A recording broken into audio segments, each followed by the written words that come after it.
Vote बढ़िया क्या सुलेंदर बनना चाहिए हमारा। सुलेंदर बनना चाहिए। वोट बढ़िया क्या सुलेंदर बनना चाहिए हमारा। सुलेंदर बनना चाहिए। वोट बढ़िया क्या सुलेंदर बनना चाहिए हमारा। सुलेंदर बनना चाहिए। हाँ तो बीएसपी को वोट डालोगे? बिल्कुल। हाथी और लगाओगे, बटन दबाओगे?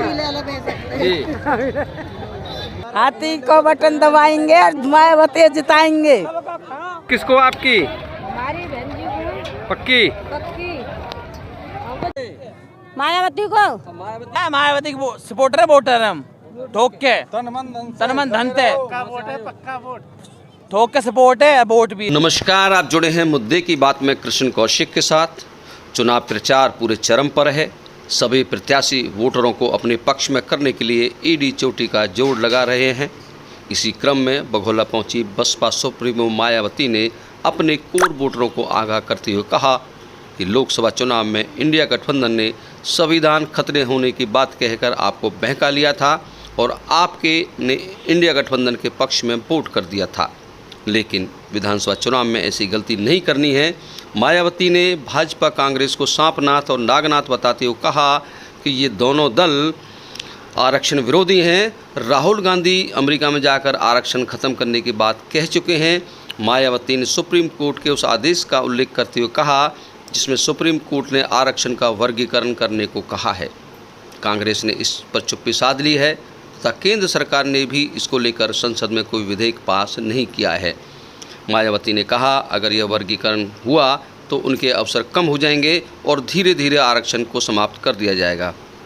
वर्गीकरण करने का अधिकार प्रदेश सरकारों को देने की बात कही गई है। इस वर्गीकरण को रोकना है तो हरियाणा में बसपा इनेलो गठबंधन की सरकार बनानी होगी।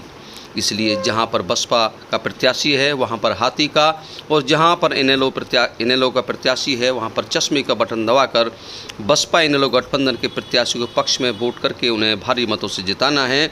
वहीं मायावती ने मंच से बड़ी घोषणा करते हुए कहा कि प्रदेश में बसपा इनेलो गठबंधन की सरकार बनने पर बसपा कोटे से एक दलित और दूसरा पिछड़े वर्ग या फिर अगड़ी जाति से डिप्टी सीएम बनाया जाएगा। यानी कि इनेलो बसपा गठबंधन की सरकार बनने पर प्रदेश में 2 डिप्टी सीएम होंगे। मायावती की रैली समाप्त होने के बाद अपने नेता को नज़दीक से देखने के लिए भीड़ लालायित नजर आई। आप भीड़ का जो नज़ारा देख रहे हैं उस जगह का है जहां से मायावती अपनी कार में बैठकर वापस जाने वाली थी। तस्वीरों में नीचे बैठी महिलाओं का नज़ारा आप देख रहे हैं। ये महिलाएं वीआईपी कार पार्किंग के बाहर लगाई गई रेलिंग के ऊपर लगाए गए पर्दे को उठाकर अपने नेता मायावती की झलक पाना के लिए नीचे बैठी हुई हैं। ये महिलाएं पर्दे से नीचे झांककर मायावती की एक झलक पाने के इंतजार में बैठी हुई हैं।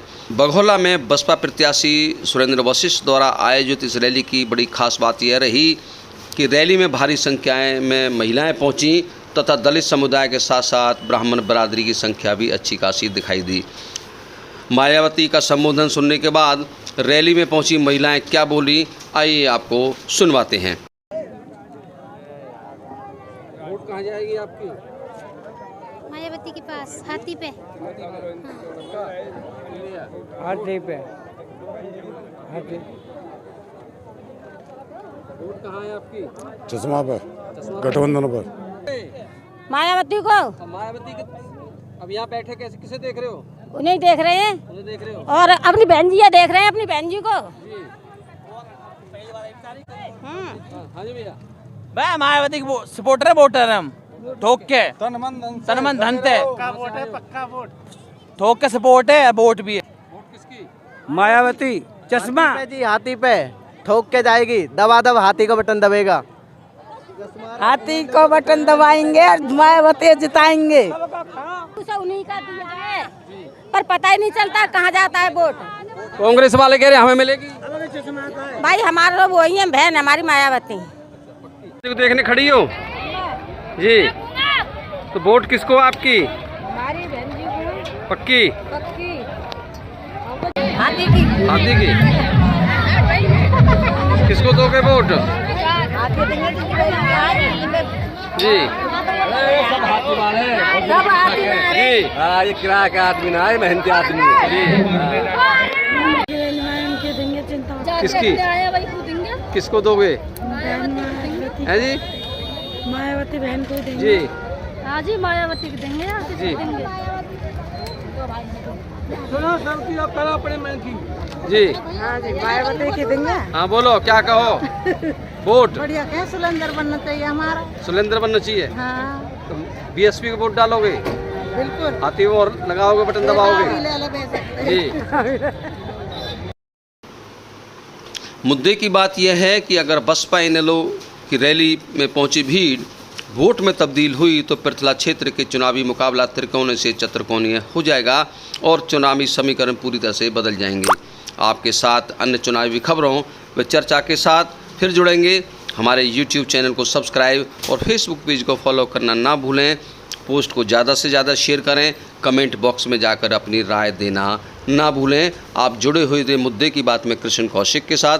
हमारे साथ जुड़े रहने के लिए आपका बहुत बहुत धन्यवाद।